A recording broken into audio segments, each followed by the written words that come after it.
Hello guys, in this video I'm going to show you how to contact the customer service in the British Airways application. The first thing you need to do is enter the app.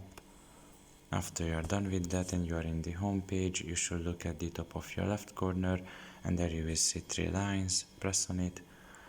And in this page you should just scroll down a little bit and you will find almost at the end the Contact Us option. Press on it. And here you can just choose your country if you're not from the United Kingdom. I'm just going to leave it on the United Kingdom now. And you can just press on Contact Executive Club. And after waiting a little bit, you can see the phone number where you can reach them. Basically, you can see the daily hours when they are active. And if you scroll down, you can see other ways as well. As you can reach them basically, or other topics and everything.